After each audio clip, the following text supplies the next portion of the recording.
My fellow Nigerians, we have just hit the 2-year mark of this administration, and suddenly all roads lead to 2027. Defections here, endorsements there, and billboards rising faster than food prices. Are we really okay? Almost every week, top politicians switch parties like they're exchanging jerseys during halftime at a football match. Some are already declaring for 2027 like it's next month. We haven't even fixed 2025. Meanwhile, real issues are choking us. Over 10 million Nigerian children are out of school. 133 million Nigerians live in multidimensional poverty with no access to proper housing, healthcare, or even clean water. Inflation over 23%. Food inflation in double digits. Insecurity is still a national epidemic. From Zamfara to Plateau, to Kaduna to Imo, people are being kidnapped, killed and displaced. But instead of solutions, we get photo ops and slogans. Let me say this clearly. We cannot be obsessing over elections when governance is dying. Nigeria is not a campaign ground. It's a country in crisis. Our National Assembly, well, they're focused on alignments instead of laws. Governors more interested in the next term than the roads, hospitals, and schools falling apart under their watch. We must stop this madness. 2027 will mean nothing if we don't survive 2025. Let's demand leadership, not politicking.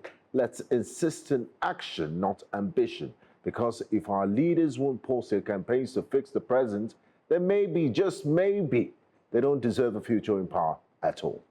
So I don't even understand what fuels, what propels, what engineers these people to think that they can live for the next 2 years, 4 years, and all they do is for just their selfish interests without even doing the right thing.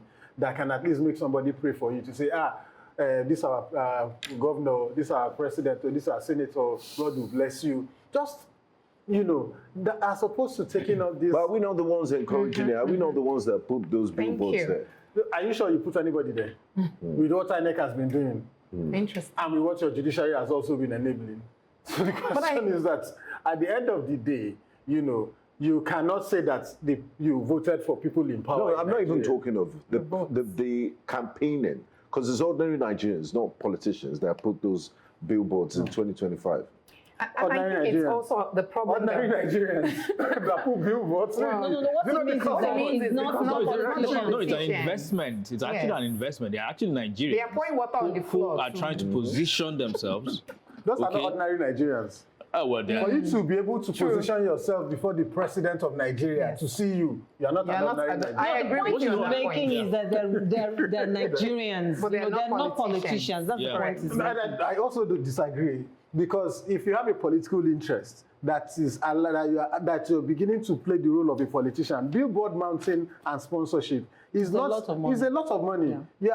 You're already positioning like you rightly said. So it's an investment. I mean, if I'm thinking, it's a political investment. Yeah, it's an investment. Exactly. I mean, that's what I want to correct. Matt, we're in this country together. We're not strangers. You know how this thing works. If I want to position myself for political office or to get close to a politician, I start to invest in that politician's campaign. I'll come together. We'll come together. We'll put money together to buy buses. We'll put money together to put billboards and all that, and mention the name of where it's coming from, so that person knows that I'm the one investing. Or when you get there, remember me. Remember me. But I think it isn't.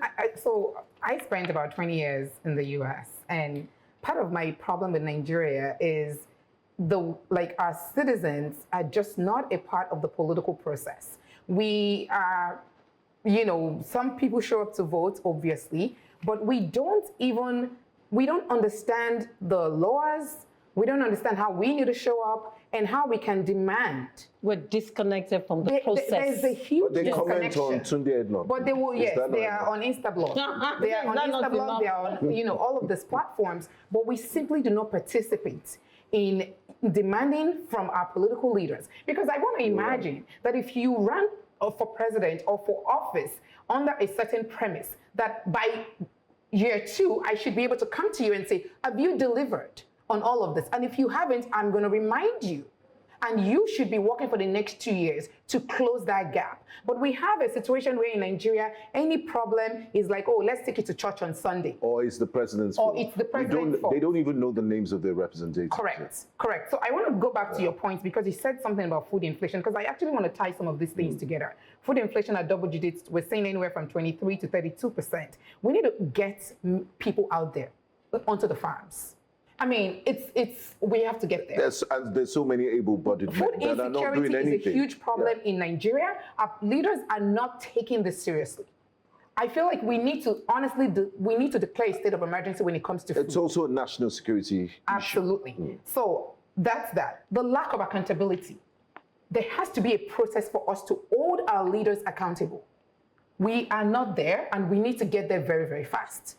Because like I said, if we are going to, by 2040, be the third largest country behind China and India, the time for any awareness really is stopping now. I love your sense of urgency, and I wish those politicians that use sirens, you think they're running to fix the country, that urgency to clear everyone from traffic. Because we have serious issues, fundamental issues that need to be addressed. And no one is even looking at it. They just, and this vision to think 2027 and 2025, they're not even using it to, vision for policies that they will change the issues that they're going to deal with. This vision is just to get themselves back in office, to do nothing. Yeah. Nigeria. I was reading an article on LinkedIn yesterday, somebody talking about Ashoke being at the center of fashion in Nigeria now, the explosion around the Ashoke. And the person said, but do you know that we risk losing the production of Ashoke because it's the older people who know how to weave. The younger ones are not there to take over from them. That's number one. Number two, do we know that some of the threads and other items that they use to make Ashoke is now being imported? So that gave me a lot of concern. Like, what is wrong with us? You just talked about food security, about, look, we need to make it a national. How many of our young ones are interested in agriculture? We can't expect these old people using farm and hoe and cutlasses to be there producing for us. The yield is low. And there's still high import duties on tractors. I would expect the government to ease the runway. Exactly. To make agriculture attractive to the younger ones, to make our culture and cultural industries, to make them attractive to our young ones. How are you going to make my 23-year-old or 27-year-old daughter or son to get into Ashoke making? And there's an export market for that. The Nigerian diaspora is huge. It is huge. I think part of it is they don't understand the economics. So Nigerians, we tend to look at things from this level. Like, we're not looking at the macroeconomic condition. We're not looking at, okay, what are the things? For example, nobody is using cutlasses and oars anymore. Sure. So we need to start showing how large this agricultural economy actually is, and expect our banks and our financing instruments to actually fund those investments. But we are not there yet as a country. You said something about the U.S. You've been in the U.S. for 20 years, right? When I lived in South Africa, you just see farms. Cultivated farms, beautiful. Tractors, gorgeous. When you're traveling, you're seeing farms. You come to Nigeria, you see bush, forest, mosque, church. plaza. Like we're just in love with. And what are we producing? We're selling. I mean, those things that are in that plaza, a lot of them are imported. Over 80% of those things. No, there has to be a shift. There has to be a shift. And we're talking to you, our leaders, our political leaders. It's just 2 years, midterm. Please, you need to reroute, you need to recalibrate, you need to look at all of this. You travel out, you go to all these beautiful places. Make Nigeria beautiful, make Nigeria viable, recalibrate, bring our youth back to the essential areas we should be looking at so that Nigeria can be great. Show me your priorities and I will show you what you value. It really isn't rocket science, but who will call it out?